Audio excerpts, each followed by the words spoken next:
তৃতীয়া। তো আমরা রেডি হয়ে গেছি আজকের মতন and this is my look of the day. এই টি শার্টটা পরেছি, black T shirt, this is from Max. And এটা তো আগের দিন মিনস অনেকদিন আগে তোমরা দেখেছো, কলকাতা ইন্টারন্যাশনাল ট্রেড ফেয়ার থেকে কিনে এনেছিলাম। এরকম লাগছে ফুল লুকটা দেখতে। আর নিচে পরেছি হচ্ছে ব্ল্যাক জিন্স, তার সাথে পরেছি আমার মায়ের বিয়ের সময় গিফট পাওয়া ব্ল্যাক ঘড়ি। অ্যান্ড এই নতুন কানের দুলটা পরেছি, এটা আমার ঠিক এক্স্যাক্টলি মনে নেই কোথা থেকে কিনেছি, বাট একটু একটু হালকা হালকা মনে আছে। আমি আর আকাশ মোস্ট প্রবাবলি এটা স্প্ল্যানেটে গেছিলাম 1-2 বছর আগে, তখন কিনেছিলাম। অ্যান্ড মেকআপও করেছি আমি, মোটামুটি অনেকটাই মেকআপ করেছি, মানে almost full face of makeup, পুরোপুরি না হলেও।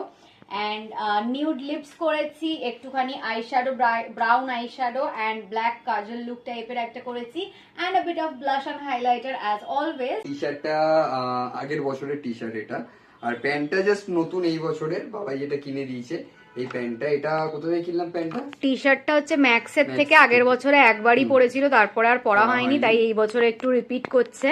অ্যান্ড এই প্যান্টটা জিন্সটা কেনা হয়েছিল জুডিওর থেকে। এন্ড সঙ্গে আমার অল টাইমের টাইমেক্স ঘড়ি এন্ড আমার চশমা। So this is my look of the day.